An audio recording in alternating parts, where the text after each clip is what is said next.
As here we go, we are getting into our fresh series, our fresh best of 3, and spawning in the top center of Sylphid. We have our South Korean Zerg player, the red Zerg. It is Dark.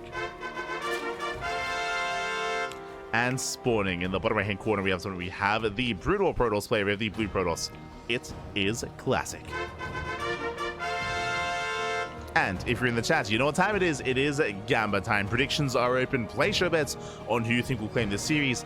Out of all the matches so far, this is going to be a hard one to call. Dark, he is I would say, the #1 ranked Zerg player in StarCraft Evolution. Classic is the #1 ranked Protoss in StarCraft Evolution. Don't get better than this. In SE Evo, you know, Hero, he doesn't really compete in this. Max Pax doesn't really compete in this. You know, there's no Bisu, there's no Stork. We have Classic, we have Dark. They are the top of their respective races, at least currently in StarCraft Evolution. We'll see who will take down the other. Let's go. Now, I will say that Classic, he's more active. He is more active. Dark, I think this is his first time competing in SCL this year. He is the reigning champion of last year's championship, but that was back in December. It was back in December. I don't think I've actually casted Dark's SC Evolution in January, and just now coming into March, we see him again. So I actually haven't casted his Brutal Zerg in quite some time. We'll see how he compares. So far, we do have our 2-gate opener. Dark, he scouts bottom left, bearing in mind, 3-player spawn map. So Dark, he's checking for the location. He confirms Classic is not bottom left. He now confirms that Classic is bottom right instead. Classic, once again, opening up 2-gate. 2-gate into Zealot. The goal here is to try to pick away at the mineral line. Zealots are moving out. So 2-gate opener into a delayed expansion for Classic. This typically leads into Dragoon production, into Dragoon, then into Reaver drops. That is the go-to for Classic. So Zealot opener, into Dragoon, into Reaver. From the side of Dark, we have seen a lot of all-ins. We've seen a lot of all-ins from Dark. Does he go for a Roach Ravager all-in again here in Game 1? It's possible. But now he's droning. Now he's droning up. Zealots, we see Classic checks. He does check bottom left. He scouts, he confirms, he wants to make sure, going further into the main, before committing up to the right-hand side. Yo, that dreadlock is massive. It's touching the ground. Gee, was it always that big? Oh my god. It's like a Super Saiyan 3 Zealot. Jesus. The dreads are huge.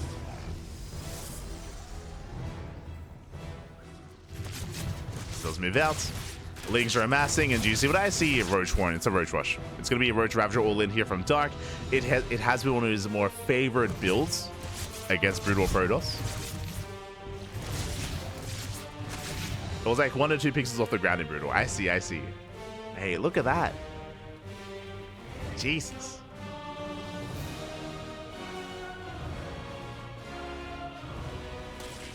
Makes sense if you're in those 20 years. It will drag on the floor. Oh no. As again, Dark, he hasn't droned. He hasn't been droning. We can see the robot on the way here for Classic. We've seen this dynamic before against Dark and Skilless, of course. Link Speed kicks in, gets us around. It takes down 1 Zealot. 1 Zealot does fall. Classic racing back home. Shield batteries on the way. Dragoons as well. And we'll see if he can hold. I believe the Roaches have not been scouted. They've not been seen.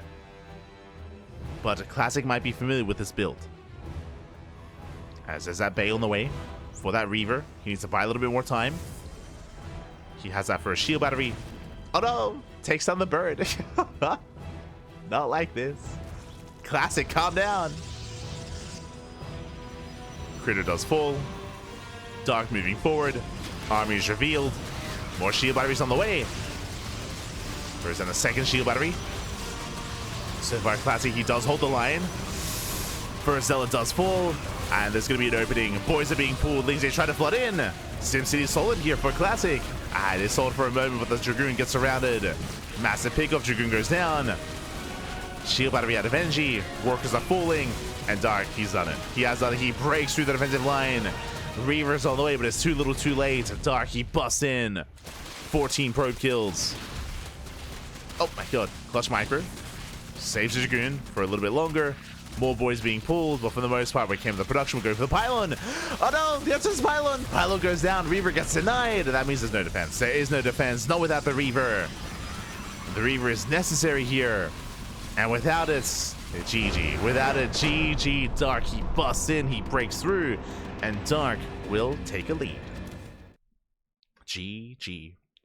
Dark does take a lead again. Unfortunately, Classic, he barely wasn't able to hold the line. Likewise, it was a later scout for Classic.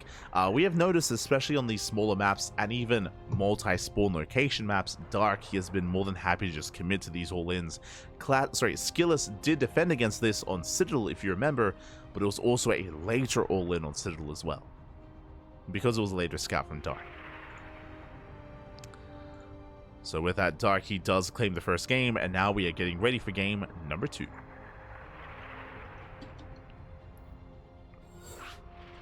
Oh my god, as we load into another small map, it's going to be, again, it's going to be a short series. We're going to be loading into Whispers of Gold.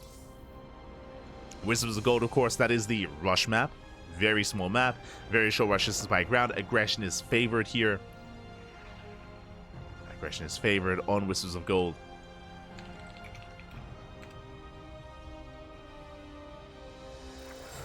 And I would not be surprised if Dark goes for another all-in. The question becomes, oh, actually, okay, let's go. I was getting ahead of myself. Classic, he has chosen to play StarCraft 2. StarCraft 2 Protoss instead. So, for the first time tonight, we're going to be featuring Dark's Brood War Zerg. Let's go. And there are certain rushes, there are certain all-ins you can go for.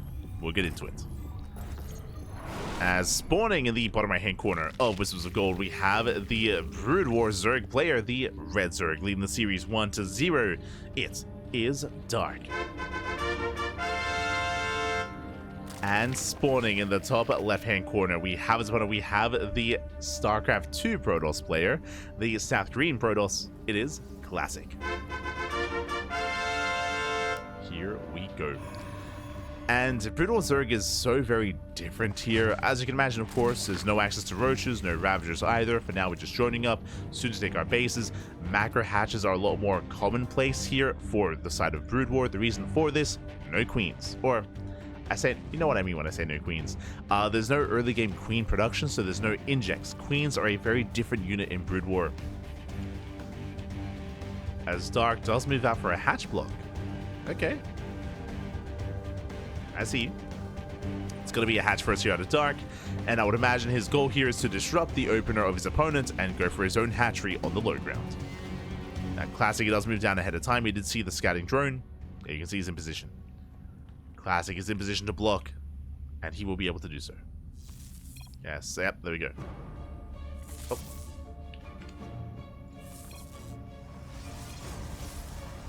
Shout out to the other casters, Kanoya casting in French and the SC casting in Korean. There we go, the Nexus has been thrown down. Nexus has been placed. Likewise is that macro hatch from Dark. Oh, gas is going to be delayed even further. There we go, now being taken. So it's going to be a hatch opener into gas pool. Gas steal out of Dark, you love to see it. Being as annoying as possible. And we're settling in. Now, a couple of different things here when it comes to Brood War Zerg is, one, obviously there's no Roach Ravager, of course, but on top of that, Hydras are hatch tech. Hydras, I mean, they have to be. If you have no Roaches, Hydras, they need to be on a lower tier, on a lower tech structure, so they are hatch tech, so we should be seeing Ling Hydra out of Dark, but what is lair tech is Lurkers, so if we want to get into Lurkers, that's where the lair is going to be required. So now Dark taking another expansion. Again, macro hatcheries are a lot more commonplace here for Brood War Zerg. Without those injects, without those queens, we will need more hatcheries to keep that production going. Likewise, that gas cut does complete. I always do appreciate the new skins as well. Like, the spawning pool has like tiers. There's like the upper pool, middle pool, and lower pool. Beautiful. As things are building up, meanwhile, it's going to be a Twilight Council opener out of Classic. Interesting. So Twilight Council opener, this is going to be more aggressive, more assertive. This is a Twilight Council before expansion. We have options. This could be a DT based opener, which I wouldn't really expect because Overlords are detectors, but it could be a DT based opener into Archons. It could be Glaive Adepts, could be early charge. Our eyes are on Classic here. Let's see how he does embrace this.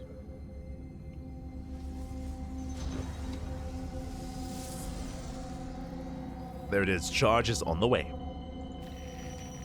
Meanwhile, Dark is investing into those Hydras. Again, Ling Hydra is the go-to. Technically, you can go into Ling Muta, but that is very risky in this matchup. Very risky to open in such a way.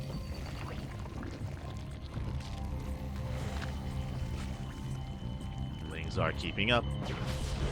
Dark, he does confirm the tech. He's aware of the Twilight Council, does see charge, but I mean, I should say, he does see it researching, but again, it could be a multitude of different things here. It could be glaives, could be charge, could be something else. Even the early blink.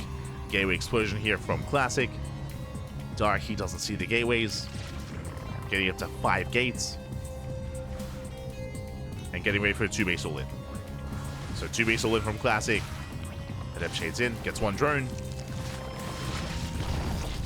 Lings are keeping up. That's going to be 2 drones going down. Decent damage. And I believe this Temple Archives is lined up in such a way to morph in those Archons as the push arrives. As the push does hit. Dark is building up his Hydras. Zealots are revealed. That's a massive tell. There should not be Zealots in this kind of game state. Now Dark knows. Dark, he's now aware of charge. Yeah, colonies are on the way immediately. This is going to be for sunken colonies to defend. He might need another here at his 3rd to hold on to it. Building a more Ling Hydra. He's not droning. Again, he's aware that he's being all in. He confirms no expansion, no 3rd yet. Ling does rotate. I also appreciate that the Lings are visually different as well. The bipedal Lings. Like raptors. Look at him. Jeez.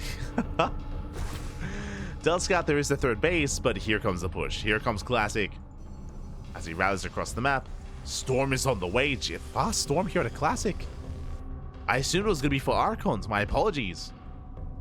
But he has Storm on the way. The High Templar, they're coming. And they have plenty of NG. I mean, NG overcharged. True. Does have that Storm. We'll see if Dark can hold. As Dark, again, he has not been droning. He's been massing out more and more Hydras. Does spot the army.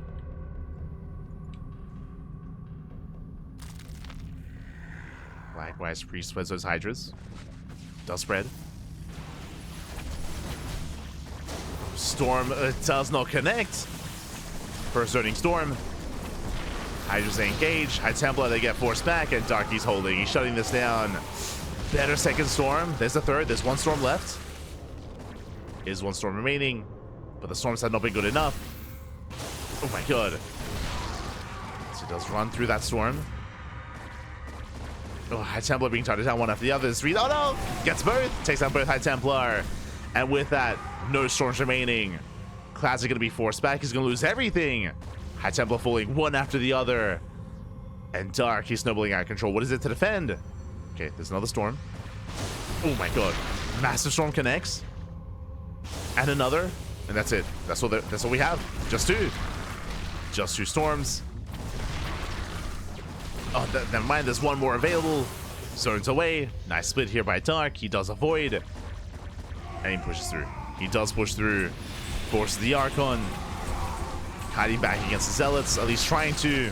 Chargers, they trade well though. They do trade well. Dark is kiting back. Does spread. Cleans up the Zealots. Going for the Archon. Up. Does barely get it. Archon goes down. And he's broken the back. He's broken the back with Classic. Yeah, Dark flexing his skill both in SC2 and in Brood War. As Hydras do overwhelm. Head over towards the expansion. Classic has to pull away. And Darky just rallies across the map. He's got +2 on the way. He has not drawn up his 3rd base at all. Just a 2-base all in out of Dark. Mass Hydra. Workers will survive. But at the cost of the expansion. From here, there is a Storm.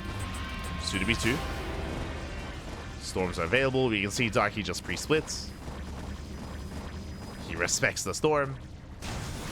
Oh. Pulls away a little bit too far with those Hydras, though. Let's pull away. Likewise, he finds other probes. Does find them. Workers go down, so does the Cyber Core. First Storm mainly zones. And zoning Storms here. That's going to be the final storm. Archons are morphing in. There's not enough support. And Dark, he overwhelms. He overwhelms the army, the Archons, the Zealots. GG gets called, and Dark, he will claim the series 2-0, advancing on to the grand finals. GG. Whew. GG, well played. Again, Classic, he was going for his own aggression. He was going for his own 2-base all-in with a storm timing, but he ran into Dark, also going for an all-in with Mass Hydra. With that Dark, he was able to spread. He was able to avoid those storms for the most part, able to overwhelm, and then Classic got caught with his pants down. Both players investing into 2-base play, but alas, Classic got caught out in the center of the map. They lost everything. Lost all the High Templar, lost momentum, and lost the 3rd base as a result. GG. GG, well played. If Classic was playing more defensively, I do think he would have been able to hold that 3rd base. He had so many High Templar, so many storms available. Pushing into 4 storms is that much more difficult, but again, Classic was being aggressive instead. He got caught with his pants down. The pants were down. GG, well played. And with that, we have our first finalist, but we are still to determine the 2nd finalist of the night. Let's have a look. Exclamation mark B in the chat.